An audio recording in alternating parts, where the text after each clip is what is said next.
Edward Hamilton never imagined fate would reunite him with the one person he had left behind in pursuit of his dreams. A restless night, a spontaneous craving, and an upscale Manhattan restaurant set the stage for a chance encounter that shook him to his core. As he stepped in immune to the restaurant's sophisticated charm, he glimpsed her across the room. His childhood best friend, Sarah Mitchell, now working as a waitress, struggling under the demands of her job and life. In that electrifying moment, both their worlds came crashing together, igniting a chain of events neither could have predicted. Edward Hamilton had always been the dreamer in the small town of Amberfield, Pennsylvania. As a boy, he spent his evenings perched on a rickety fence in his grandparents' backyard, gazing at the stars and imagining a destiny that extended far beyond that quiet, unassuming community. It was there at the age of 10 that he first made a promise to himself. He would one day be rich and influential enough to change the world. His closest ally in those days was Sarah Mitchell. While Edward possessed the audacity to dream, Sarah exhibited a warmth and kindness that grounded him. They formed an odd pair, he the restless visionary, and she the gentle spirit content with the simplest joys of life. Whether they were reading under the old oak tree behind the library or skipping rocks by the creek, Edward could rely on her steady presence to calm his racing aspirations. She in turn found excitement in his vibrant imagination.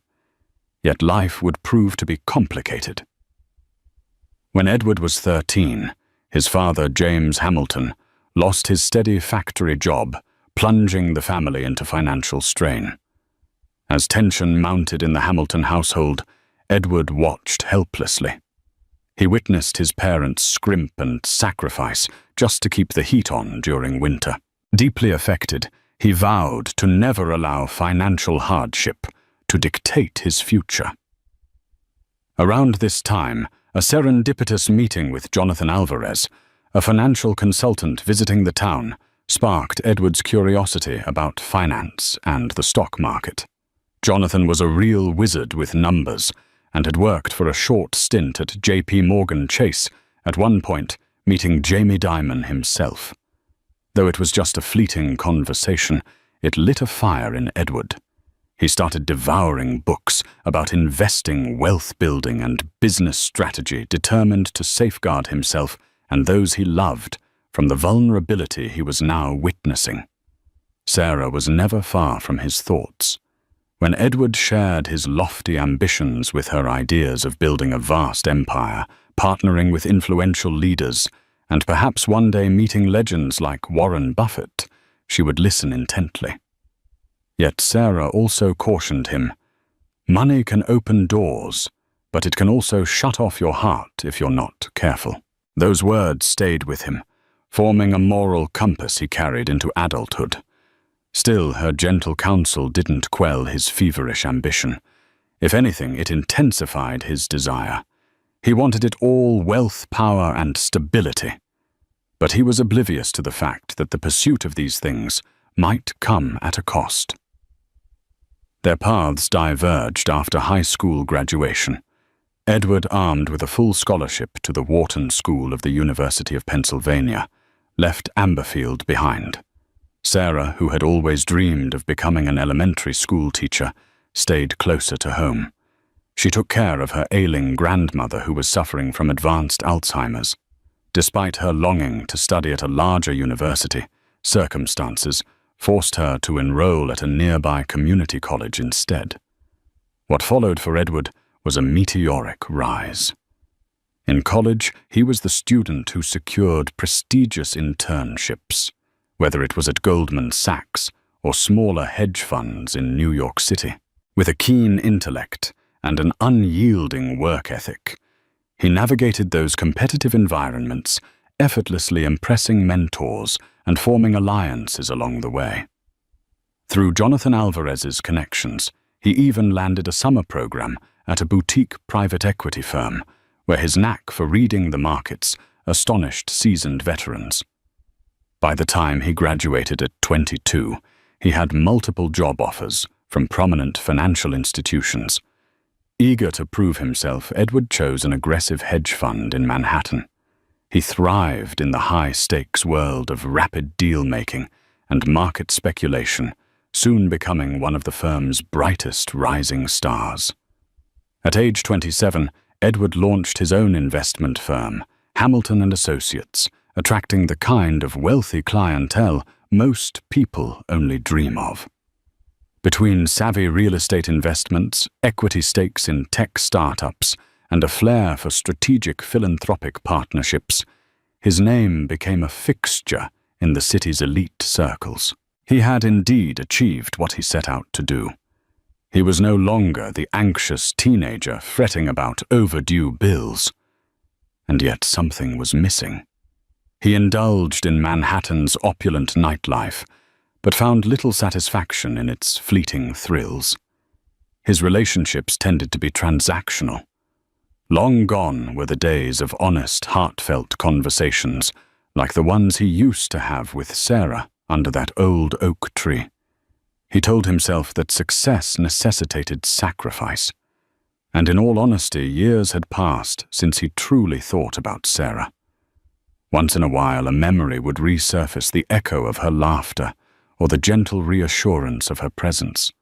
But in the whirlwind of his life, those moments were fleeting, easily overshadowed by the next business meeting or the next lavish social event. He had cut ties with Amberfield almost entirely. Still, fate had its own blueprint. On a crisp autumn evening, craving solitude and an elegant meal after a grueling day of negotiations, Edward strolled into Ileana's, an upscale restaurant in Midtown Manhattan. The dining room was softly illuminated, white linen tablecloths sparkling under chandeliers. A live pianist played near the bar. He expected a quiet dinner, maybe some wine to unwind. Then, as he settled into a corner table, he caught sight of a waitress with strikingly familiar features. It was Sarah Mitchell. In that single moment, Edward felt the ground sway beneath him. The woman, moving gracefully between tables, balancing trays of elaborate dishes and artful desserts, was indeed the same Sarah who once dreamed of becoming a teacher, who had nursed her grandmother through her final days, who had been his comfort and anchor when life was anything but certain. Why was she here, working in a restaurant nearly 3,000 miles away from home? An unsettling blend of emotions rushed through him. Shock, excitement, guilt, even an unspoken longing. He saw that the glow she once carried had dulled slightly, replaced by lines of stress and fatigue.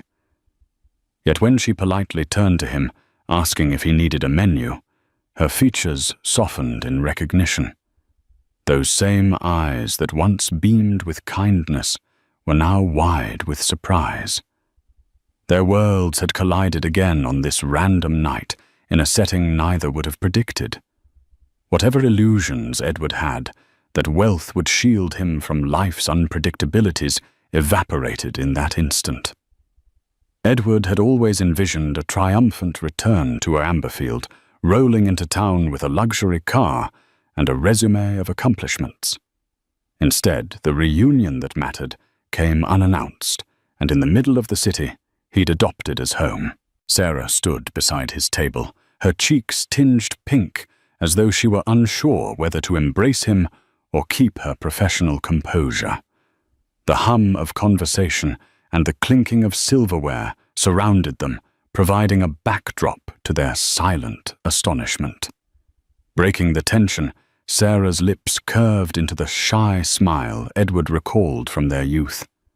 "Edward, I had no idea you were in New York. I've been here for years," he confessed, struggling for the right words. How Sarah shrugged the motion weighted with unspoken stories. "I've been here about a year. It's a long story. She paused, searching for a phrase that wouldn't reveal too much, trying to find my footing. Edward wanted to ask so many things. "What happened to your dream of teaching?" What about your grandmother's house? Are you happy? But he sensed that this wasn't the right time or place. Can we talk after your shift? I'd love to catch up. She nodded, her expression measured. My shift ends at midnight. If you're willing to wait, we can find a quiet spot. That entire evening felt surreal to Edward. He pretended to look at the menu, though his appetite had vanished. He forced down a bowl of soup just so he could remain seated. Occasionally he would glance at Sarah, weaving through tables, balancing plates with the same poise. She once carried the burdens of her family. He admired her resilience, even while feeling guilty, as if he had abandoned her or left her behind. He waited nearly 3 hours. When the restaurant finally started to close, the manager gave Sarah a nod, indicating she could clock out. She changed into casual clothes, a modest sweater and jeans. Approaching Edward, she apologized for the wait. He merely shook his head. You're worth the wait, he said softly.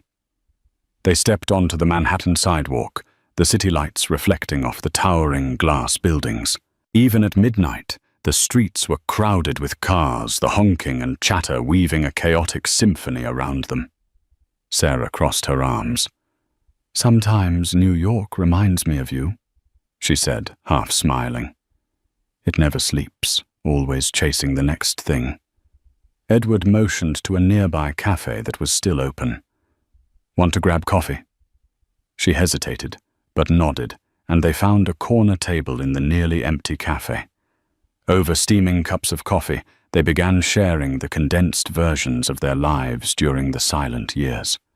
Sarah explained how her grandmother's health deteriorated, leaving her emotionally and financially strapped. She had tried to pursue a degree in education, but had to pause her studies when medical bills mounted. By the time her grandmother passed away, Sarah had minimal savings and little direction. Determined to start fresh, she moved to New York after connecting with a former classmate on social media who offered her a place to crash.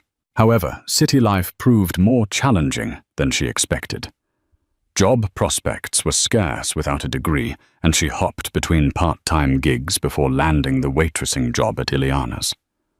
I don't love it, she admitted, but it's paying the bills and I'm saving for school again. Edward nodded, his face betraying a mix of compassion and regret. I'm sorry I didn't keep in touch, he said. I got lost in my own world, college then, Wall Street, building my firm. It's no excuse. Sarah ran a thumb along her coffee cup's rim, shrugging. Life moves on. I never expected you to carry my burdens. You were always meant for bigger things. He wanted to tell her that his success felt incomplete, that for all his accomplishments, he still yearned for something real, like the unwavering friendship they once had. But he hesitated, uncertain how much to reveal. Instead, he offered a faint smile. Well, I'm here now. Let me help if you'll let me. A flicker of apprehension clouded her eyes. I appreciate the sentiment, but I don't want your charity. It's not charity, Edward insisted. I owe it to you, I owe it to us. We were best friends, Sarah. We took care of each other in ways no one else could. She studied him, searching for genuine intent beneath the slick veneer of a wealthy businessman. After a moment, her shoulders relaxed. Perhaps she recalled the boy he once was, the one who spent his afternoons skipping rocks by the creek, the one who always made sure she walked home safely. She granted him a small nod. Maybe we can start with some actual friendship. I could use a friend right now. And so they talked until nearly dawn, digging up old memories, reacquainting themselves with both the nostalgia and the changes time had imposed. By the time they parted ways, neither felt entirely satisfied. There were still far too many questions. But a subtle hope sparkled in both their eyes. Something had shifted. Their paths, which had diverged so drastically, now showed signs of converging once again. Over the next few weeks, Edward found himself unraveling in ways he never anticipated. He was a man who thrived on control, meticulously planning each day to balance meetings, investments, and social engagements. Yet his encounter with Sarah knocked him off that well-trodden path. He had trouble focusing at the office. He started second-guessing decisions. His colleagues at Hamilton and Associates noticed he was oddly absent-minded during board meetings, sometimes gazing out of the window as though searching for something intangible. Even Edward's longtime assistant, Diana Lee, who had known him since his earliest days on Wall Street, became concerned. One afternoon, she approached him with a thick folder. "Here's the final draft on the real estate acquisition," she said, placing it on his desk. "You didn't review it yesterday." He mumbled an apology, flipping through the pages without his usual precision. His mind was elsewhere, on Sarah's smile, or the memory of the childlike joy she displayed when sprinkling confetti on him at their high school graduation. She had always been the embodiment of acceptance, never judging him for his lofty dreams, never resenting him for his ambition. "Edward, are you okay?" Diana pressed gently. He paused, closing the folder. "Yes," he said, though his voice lacked conviction. "Just a lot on my mind." Her concern didn't wane, but she nodded and left him alone. That evening, Edward texted Sarah asking if they could meet for dinner. She hesitated, citing her schedule, but eventually agreed. They settled on a modest diner near her apartment in Queens. Compared to the sparkling ambiance of Ileana's, this place had flickering fluorescent lights and chipped laminate tables, but it was comfortable and unpretentious qualities that reminded Edward of their hometown. They found a booth, and Sarah ordered a cheeseburger, while Edward settled for a BLT and fries. Their conversation was halting at first, each uncertain how much ground to cover. Edward, who was accustomed to the directness and transactional nature of his business life, struggled to articulate the confusion swirling in his head. "I've been thinking about you, about Amberfield, about everything." Sarah sipped her soda. "It's strange how time works. We're in our 30s now, living in the same city, and yet we're almost strangers." He nodded, the reality hitting him. "I don't want us to be strangers. I wish I hadn't lost touch." She looked away, stirring her soda absently. "It's not that simple. Our lives took different routes. You had huge goals. I stayed behind to care for my grandmother. There's no blame to assign. Things just happened." He recalled the countless nights he spent poring over spreadsheets or negotiating deals across continents, telling himself he was building a future he could be proud of. But had he truly enjoyed the journey, or did he simply chase the next milestone? "I want to help you," Edward said, a firmness in his voice now. "If it's school you want, I can make it happen. Or, if you need better job opportunities, I have connections." Sarah's expression flickered between gratitude and wariness. "I'm not ungrateful, but I need to do this for myself. My dignity is on the line." He understood. The dynamic felt tricky. He didn't want to swoop in like a savior undermining her agency. At the same time, the desire to improve her situation consumed him. Over the next few days, they continued to meet in cafes, in parks, sometimes at Ileana's after her shift. Gradually, Sarah let him see beyond her composed exterior the frustrations of living paycheck to paycheck, the disappointment she felt in herself for never completing her degree, and the isolation of navigating a city so large without family. In turn, Edward opened up about the emptiness gnawing at him even as he closed million-dollar deals. He spoke about the superficiality of his social life, how people courted him for his connections and money, and how rare genuine friendship had become. He confessed that the morning after they first met at Ileana's, he scrolled through old photos of them from high school, letting wave after wave of bittersweet memories wash over him. They grew closer, forging a bond that echoed their childhood, but was deepened by the experiences and scars they now carried. Edward found himself turning down social invitations, choosing nights spent with Sarah, cooking dinner at her small apartment, or wandering Central Park. These quieter moments offered a peace he hadn't felt in years. Yet beneath the budding warmth, both sensed an undercurrent of tension. Their worlds were still leagues apart. While Edward could talk about his next big investment and philanthropic aspirations, Sarah struggled with balancing her rent. Sometimes their reality clashed in subtle ways. A throwaway comment about a lavish gathering or a pricey bottle of wine would cause Sarah's eyes to shadow over. At times, her pride collided with his eagerness to solve her problems. Still, they navigated these differences cautiously determined not to lose each other again. Things might have continued this tentative dance, if not for the swirl of rumors that began circulating. Word got out in Edward's social circles that he was frequently spotted with a mysterious waitress. Gossip flared. Some said she was an opportunist, trying to snare a wealthy man, while others insinuated Edward had grown unstable, neglecting his business to chase a fling. Edward tried to shield Sarah from it all, but she eventually heard the whispers. One evening she confronted him, her voice trembling with both hurt and anger. "Is this what people think of me? That I'm after your money?" Edward bristled. "They don't know you. Besides, I don't care what they think." But the damage was done.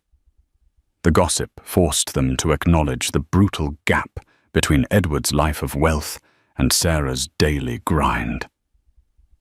During one of these tense moments, Edward glimpsed something raw in Sarah's eyes. Exhaustion, fear of heartbreak, fear of being overshadowed. He cupped her chin, gently tilting her head to meet his gaze. "I see you," he said, softly echoing a phrase she used to say in their youth whenever he felt unseen in their small town. "Whatever comes, we'll face it." She swallowed hard, the sincerity in his voice unlocking her guarded emotions. "I'm just scared that you'll wake up one day and realize this doesn't fit into your life." But as he stared into her eyes, he recognized a longing he had so often buried beneath ambition. For the first time, his success and influence felt secondary to something he couldn't buy: genuine companionship, someone who knew him beyond his achievements. "You fit," he whispered, brushing a stray lock of hair from her face. "I promise. Life rarely offers second chances without testing those who dare to seize them." For Edward and Sarah, a massive test loomed on the horizon.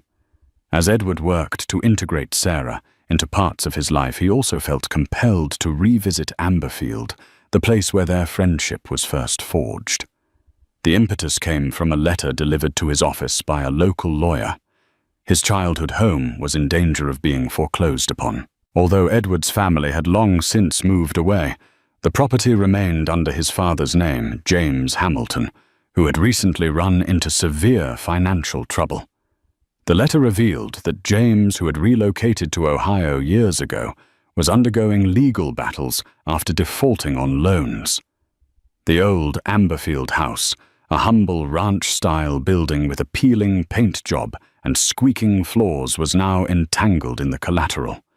Out of nowhere, Edward was thrust into the role of family protector, forced to decide whether to let the property go or rescue it through a hefty financial settlement. Haunted by memories of simpler times and nostalgic about the yard where he and Sarah spent countless afternoons, Edward decided to visit. Sarah, sensing his emotional upheaval, volunteered to come along. "Are you sure?" Edward asked, glancing at her. This could be a painful trip. She mustered a small smile. Sometimes facing the past is necessary for us to move forward. Besides, maybe I can find some closure, too. A week later, they found themselves driving down a country road leading into Amberfield. The quaint storefronts, the solitary traffic lights, the old movie theatre that still showed second-run films, all of it seemed frozen in time. Edward parked near a diner where they used to enjoy ice cream floats after school. As soon as he stepped out, the crisp country air enveloped him, triggering a rush of memories. He shot Sarah a side glance. She was taking it all in her face, calm, yet reflective. First on their itinerary was a meeting with Ms. Carla Townsend, the local lawyer who had reached out. She explained how James Hamilton had used the Amberfield house as collateral years ago when starting a small construction business in Ohio. The venture tanked, leaving James in massive debt. The bank was preparing to seize the property unless Edward could pay nearly $100,000 to settle the outstanding balance and legal fees. Edward sighed. The sum itself was not astronomical to him. He had spent that much on a custom watch once. But it represented much more than money.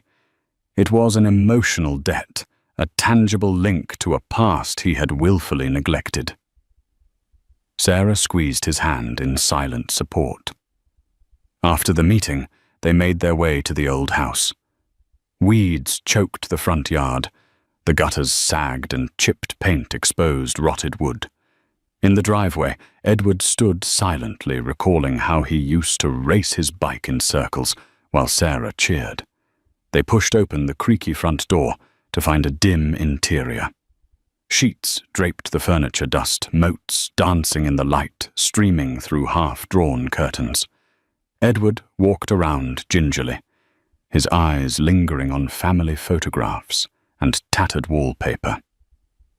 Sarah wandered into the living room, where a faded sofa faced an old TV. She picked up a framed picture of Edward as a boy standing next to his father. She could see traces of who Edward would become in that youthful face, his determination, his hunger for something bigger. "It's like stepping into a time capsule," Sarah remarked, her voice echoing slightly in the empty space. "Yes," Edward murmured, pausing at a photograph of his mother, who had passed away from cancer when he was only 19, resting on the mantel. "I can't let this place go without a fight." His decision was made. He would settle the debt, renovate the house, and perhaps even keep it as a vacation home or a retreat. But more than that, he felt a deeper pull. Something about reuniting with Sarah and coming back to Amberfield stirred the remnants of who he was before ambition claimed him. He realized he wanted to preserve the parts of himself and his history that were still pure and untainted by success. That same afternoon, they visited the old oak tree behind the local library, a spot that stood at the heart of their shared memories. The tree was still there, a silent witness to years gone by. In high school, they had carved their initials into the trunk, symbolizing a bond they believed would be unbreakable. Edward found the faded inscription, EH plus SM. Goosebumps prickled his skin. Sarah touched the carving gently. "Even when we drifted apart, I'd think about this sometimes. We were so certain we'd never lose each other." Edward swallowed a lump of emotion. "We can't change the past, but we can decide what to do now." She nodded, eyes glistening. They both understood that this was more than a nostalgic detour. It was a pivotal crossroad, a chance to either cement their renewed bond or let it fade into a wistful memory. Just as Edward took steps to buy out the foreclosure claim on the old house life, threw another curveball. They were staying at the modest Amberfield Inn, a cozy bed and breakfast run by the elderly Mrs. Ridley, who insisted on feeding them homemade pies morning and night. One quiet evening after a simple dinner, Edward got a phone call from a number he didn't recognize. Against his usual practice, he rarely picked up unknown calls he answered. A stern, familiar voice spoke from the other end. "Edward." "It's your father." Edward stiffened. James Hamilton hadn't spoken to him in years. Their relationship had soured after Edward left for college, each harboring resentments and misgivings. Edward for the financial insecurity James had put them through, and James for Edward's refusal to help him out of repeated financial jams in the past. "What do you want?" Edward asked curtly, stepping onto the inn's front porch for privacy. The night air was crisp, and the wooden boards creaked underfoot. "I hear you're back in town, meddling in business that doesn't concern you," James said. There was an edge to his words. "You always have to be the hero, don't you?" Edward's knuckles turned white from gripping the phone. "I'm not doing this for you. I'm doing it for Mum's memory, and for me. You used the house as collateral without telling me." "It wasn't your house to begin with," James snapped. Then softer, "I needed the money, Edward. You know me. I always wanted to do something on my own. Yeah, and you failed again, putting everything in jeopardy." Edward's anger flared. This man had never changed. "I'm settling the debt and renovating the house. End of story." There was silence, and then James exhaled into the phone. "I don't need your pity. Keep your fancy money out of my business." Edward ended the call, not bothering to dignify his father's words with a response. He returned inside where Sarah noticed his tense posture. "Everything okay?" He forced a tight smile. "My father." She didn't push, but concern clouded her gaze. The man standing before her was brilliant and successful, yet the phone call had reduced him to that hurt teenager who felt betrayed by his father's poor decisions. "Maybe I should go for a walk with you," she offered, gently. He nodded, silently, grateful. They strolled through the dimly lit streets of Amberfield, the night sky offering a more generous view of the stars than New York City's light-polluted skyline. As they passed the shuttered shops and the quiet park, Edward's mood softened. Surrounded by memories, he felt Sarah's warmth and presence as a steady anchor in a sea of emotional turbulence. Over the next few days, Edward threw himself into finalizing the paperwork for the house, ignoring the occasional calls from his father. With Sarah's support, he contacted local contractors to discuss renovation ideas. He even set up a philanthropic fund in Amberfield aimed at revitalizing small businesses, an idea he'd toyed with but never seriously pursued. This was his chance to give back to the community that had shaped him, even if indirectly. But just when things started to settle, a shocking revelation came to light. Sarah received a phone call from a hospital in Pennsylvania. Her father, Robert Mitchell, with whom she'd also had a strained relationship, was in critical condition after a serious car accident. She immediately shared the news with Edward, panic flaring in her eyes. "He's in a hospital an hour from here." Edward wasted no time. He drove her there immediately. En route, Sarah looked distraught, recalling her childhood memories of a father who was often absent and rarely supportive. "He drifted in and out of my life. I can't believe this is happening now." Upon arrival, they discovered Robert was in intensive care with multiple fractures and internal injuries. The doctors delivered a grim prognosis. Sarah's mother had passed away when she was young, and though she and her father weren't close, he was still her only living relative. Standing by his bed, watching the machines beep steadily, she felt both heartbreak and confusion. Edward placed a comforting hand on her shoulder. In the corner of the hospital room, a weary nurse approached Sarah, whispering that Robert had left some documents with the staff requesting they be given to her if anything ever happened. The nurse handed Sarah a small folder. Inside were letters, some bills, and a single typed page that changed everything. Confession letter. It revealed that Robert had taken out loans in Sarah's name years ago to cover gambling debts, loans she never knew existed. Though dormant for a time, they had racked up interest. The letter apologized for the burden, acknowledging he'd hidden this from her because he was ashamed. He also mentioned that he always felt unworthy as a father and had planned to move to a different state to start fresh. Sarah's hand trembled as she read. Edward cursed under his breath. This revelation meant that not only would Sarah be responsible for a sizable debt, but her credit might be permanently tarnished. "I can't believe this," Sarah said, tears welling up. "He never told me. All those times I was scraping by, thinking I had a chance to get back on my feet. Now I learn I've been unknowingly shackled by his mistakes." Edward's immediate instinct was to fix it. "I'll pay it off," he blurted. "Don't even worry. I'll have my lawyers handle it." But his words, though well-intentioned, sliced at Sarah's pride. She pulled away, conflict etched across her face. "I need to think," she whispered, stepping into the hallway to gather her thoughts. In the corridor, the sterile smell of disinfectant made her stomach churn. She looked out a window at the hospital parking lot. Edward joined her quietly, respecting her space.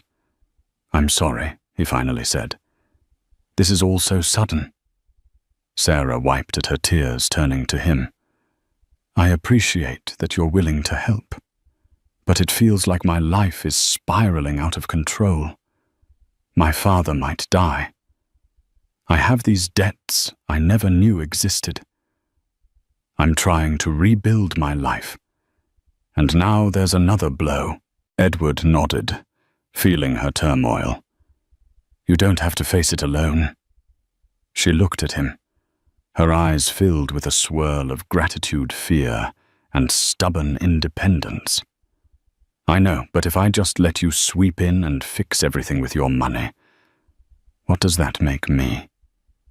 I need to stand on my own. You of all people should understand that." He did understand, having built his entire persona around self-reliance. Yet it pained him to see the woman he cared for drowning in difficulties he could easily resolve. He placed a gentle hand on her shoulder. "Maybe there's a middle ground," he offered. "I'll help you legally at least. Make sure the debt is handled properly so you're not taken advantage of. This isn't about pity, Sarah. It's about making sure you get a fair chance." Slowly she nodded. They re-entered Robert's hospital room, forging a silent pact to handle whatever came next together, but on terms they could both respect. In the days that followed, life became a whirlwind of hospital visits and legal counsel. Sarah was simultaneously coping with her father's precarious health and the avalanche of financial obligations he'd saddled her with. Her father slipped in and out of consciousness, occasionally mumbling apologies that tore at her heart. She wasn't certain if he'd fully recover, or even if she wanted him to, given the web of betrayal she now faced. Edward hired an attorney friend, Rachel Myers, who specialized in debt resolution. A real ally, Rachel navigated the labyrinth of shady loan agreements identifying illegal interest rates that could be contested in court. Nevertheless, there would still be a portion of legitimate debt that Sarah was responsible for, a burden that would keep her tethered to monthly payments for years. "We can negotiate for a lower lump sum settlement," Rachel explained one afternoon, while they huddled in a small hospital cafeteria. "You're looking at maybe $30,000. It's far from trivial, but given your father's original loans, it's a fraction of what the collectors could ask for."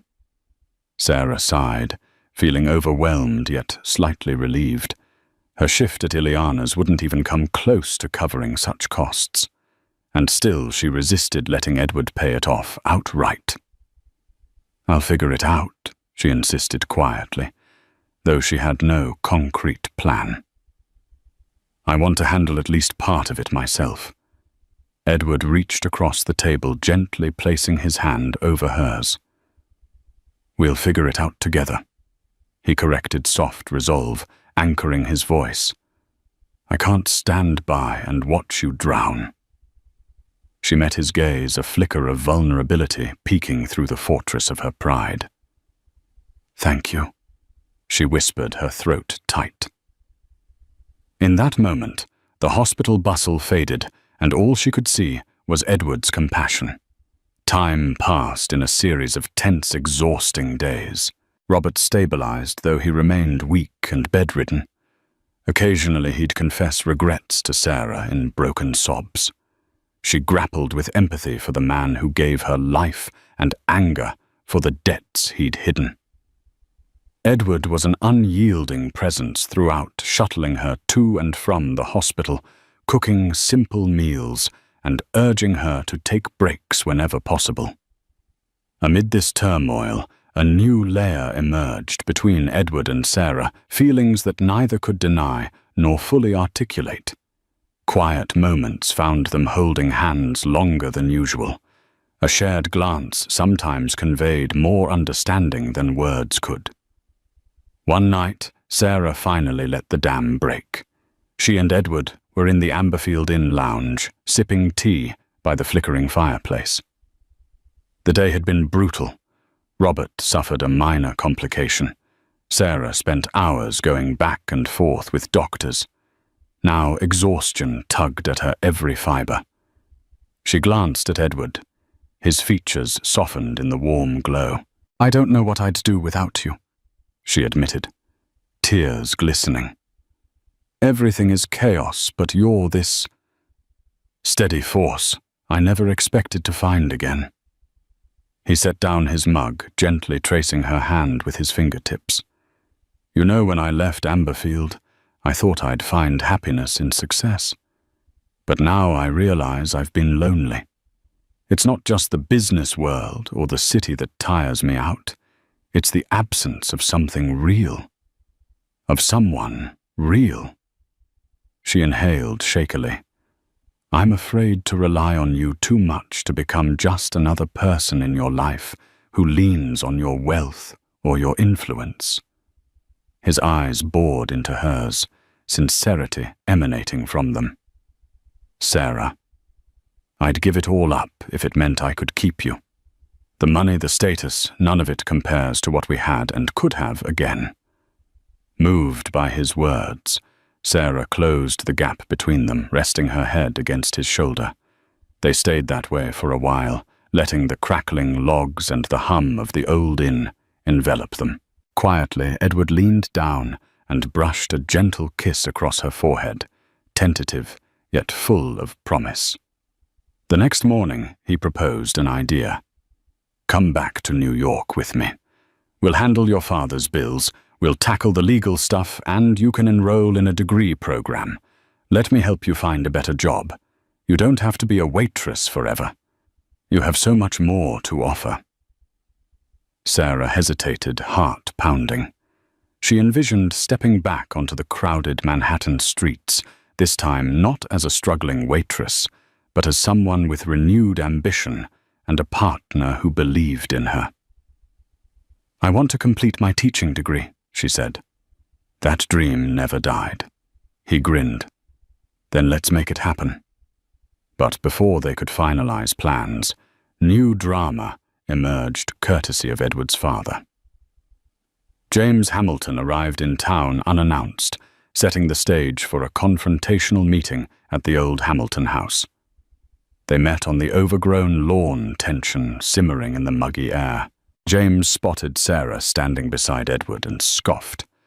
"So you've got your high school sweetheart here to help you pick up my mess?" Edward bristled. "I'm done fighting with you. The bank is settled. The house is staying in the family. You should be grateful."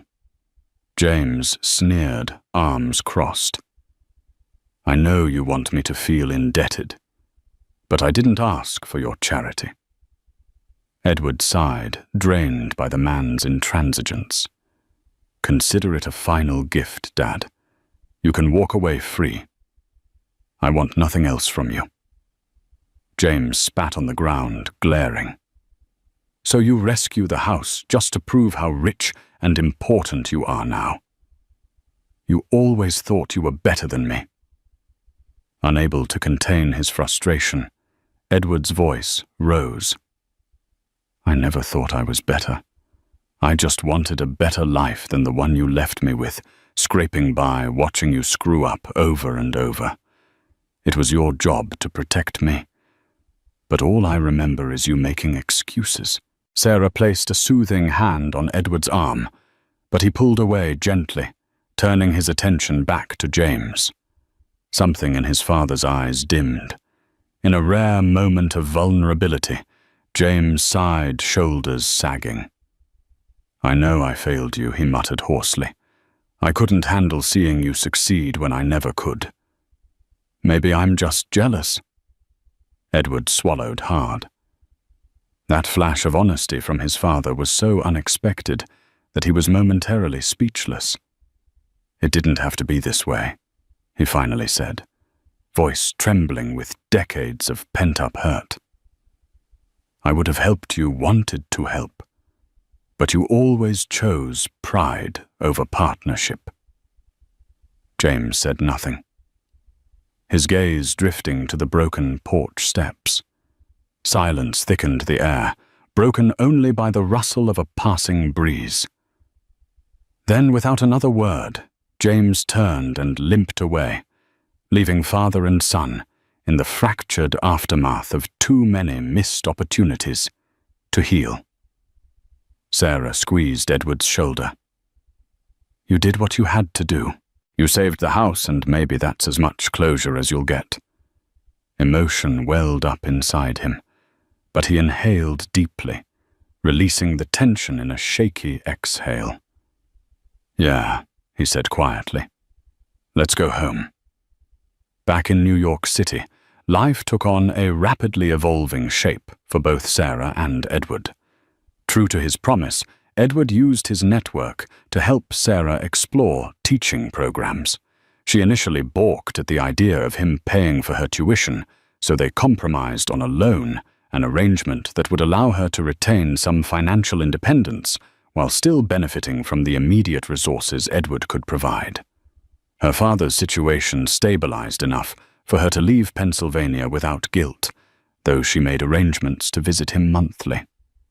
The loan negotiations Rachel Myers handled also finalized giving Sarah a more manageable repayment plan. Finally, she submitted applications to 3 education programs in the city, determined to finish what she started years ago. With new prospects opening, Sarah felt a cautious optimism. She handed in her 2-week notice at Ileana's, much to the disappointment of her manager, but the relief of her fellow servers. Word around the restaurant was that she'd caught the eye of a wealthy businessman who was sweeping her away to a more glamorous life. The rumors bothered her less now. She knew the truth was more complex. She'd chosen to seize the chance to realize her own dreams, not merely ride Edward's coattails. Still, old insecurities lingered. As Edward introduced her to his circle of friends, other hedge fund managers, philanthropists, and tech entrepreneurs, she often felt out of place. Chatting over canapés about market trends or discussing pricey vacations in Mustique had never been her world. Edward made a point of including her, gently guiding her through the complexities of these social events. She appreciated his effort, even if she wasn't sure she'd ever fully belong. One evening, they attended a fundraiser at the Metropolitan Museum of Art, hosted by a mutual acquaintance of Edward's, Alex R. Parker, a venture capitalist who claimed to have worked with Elon Musk on a minor project. The event was a lavish affair with guests dressed in designer gowns and tuxedos, sipping champagne under the sparkling lights in the Great Hall. Sarah wearing a borrowed evening dress from a local boutique, which Edward insisted on buying, but compromised by letting her pick a modest one, tried to blend in. Despite Edward's supportive presence, an undercurrent of unease gnawed at her. These were the circles he operated in, the circles that had shaped his lifestyle for years. Glancing around the room, she felt like a small-town imposter. The final blow to her shaky confidence came from an unexpected source, Christine Caldwell, an investor who'd once had an on-and-off fling with Edward. Christine, tall and impeccably styled, flashed Sarah a laser-like smile. "Sarah, is it? I heard you used to be a waitress." Her voice dripped with condescension. "It must be quite the adjustment, dear, stepping into these events." Sarah forced a polite smile, but anxiety gripped her. She sensed Christine's sly attempt to embarrass her. As if on cue, Edward approached with 2 glasses of champagne, smiling warmly. "Ah, Christine. I see you've met Sarah." Christine batted her eyelashes at Edward. "Yes, we were just chatting. I must say, Edward, it's always so sweet of you to mentor rising talents." An awkward silence followed. Edward's face hardened. Sarah is more than capable of navigating these circles. She's also continuing her education to become a teacher, which I find more admirable than most of our pursuits. A flicker of annoyance crossed Christine's face.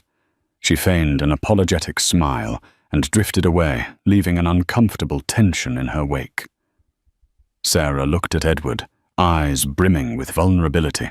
"Thank you," she whispered.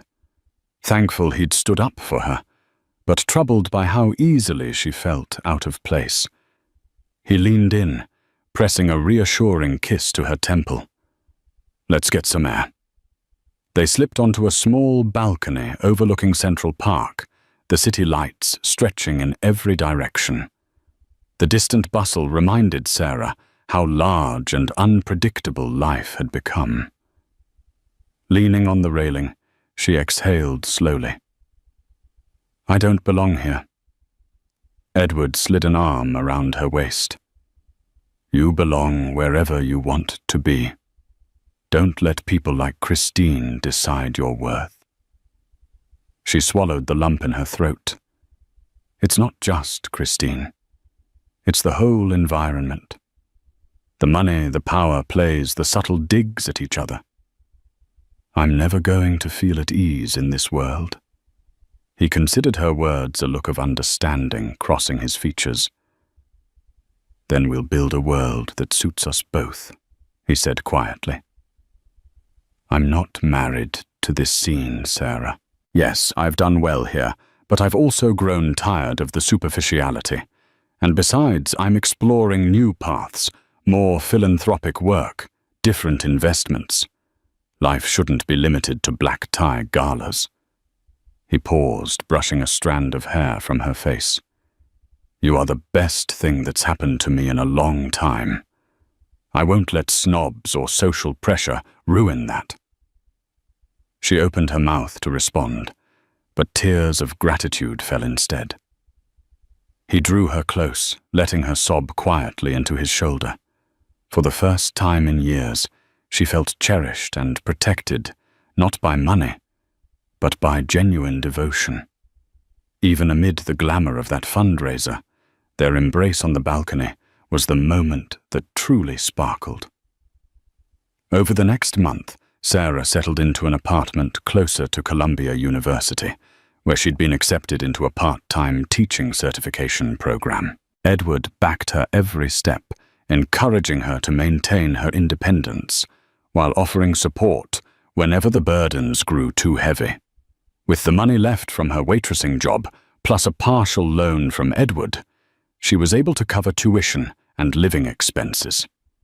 This arrangement left her with a sense of empowerment, like she was no longer merely a passenger in her own life. Edward, meanwhile, recalibrated his professional focus. He began delegating more responsibilities to his executive team at Hamilton and Associates, stepping back from the day-to-day bustle to explore philanthropic endeavors. True to his vow, he established a scholarship fund, for underprivileged youth in Amberfield, naming it after his late mother.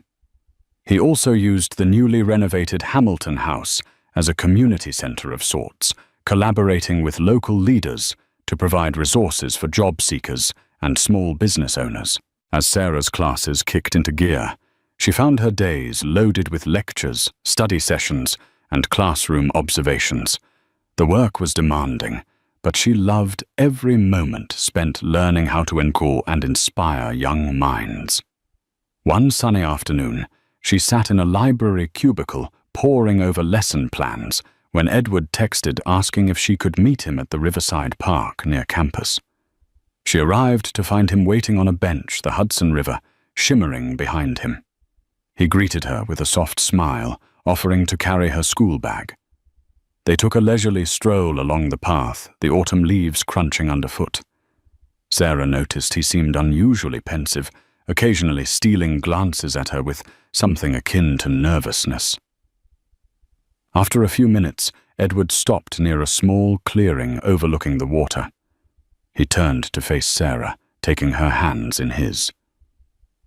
"You've been studying a lot lately," he began, voice trembling slightly. "I don't want to distract you, but there's something I've been thinking about. Something I can't keep inside anymore." Her heart pounded, a flush creeping up her cheeks. "Edward." He inhaled deeply. "These past months have shown me there's more to life than chasing the next big deal. For so long I thought money and success would fix all the insecurities I had growing up. But what I really needed was a partner, someone who knows me, the real me, beyond the boardrooms and bank accounts." She opened her mouth to speak, but words caught in her throat. Edward released one of her hands and reached into his jacket pocket. Her eyes widened as he pulled out a small velvet box. Kneeling, he glanced up with a mixture of vulnerability and hope. "Sarah Mitchell, you've been my friend, my guiding light, and the reminder of who I am beyond what I've achieved. I don't want to wait another day to ask. Will you marry me?" Tears blurred her vision as a wave of disbelief and joy crashed over her. She was dimly aware of passers-by, stopping to watch, some smiling, some whispering excitedly. The ring Edward held was elegant, a single diamond set in a slender band, radiant yet not ostentatious, perfectly mirroring Sarah's humble beauty. She pressed her hands to her mouth, releasing a shaky exhale. "Edward." "Yes." She managed, her voice trembling with emotion. "Yes, I will." A round of applause erupted from onlookers as Edward slid the ring onto her finger. He stood, lifting her into a tight embrace, their foreheads touching in a moment of profound unity. In that kiss under the golden glow of the setting sun, they promised each other a new life, one built on shared dreams, mutual respect, and the unwavering bond they'd rediscovered. But the story didn't end there. Life never does. Their engagement marked the start of an entirely new chapter, one that would demand further sacrifices and fresh battles.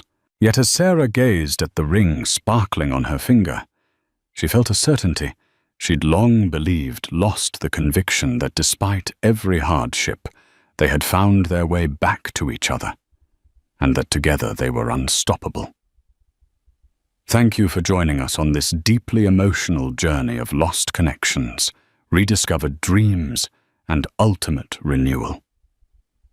Edward and Sarah's story reminds us that no matter where life takes you, true friendship and genuine love can transcend even the widest gaps.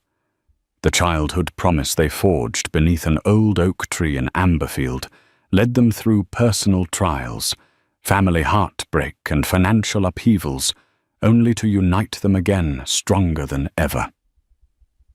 This epic tale is far from over, but it leaves us with an enduring lesson. Growth and success mean little without the warmth of real human connection. If this story touched your heart, please support our creative endeavors by hitting the like button, subscribing to our channel for more inspiring stories, and sharing with your community. Your engagement helps us continue to bring powerful narratives to life. Thank you for watching and being part of this uplifting journey.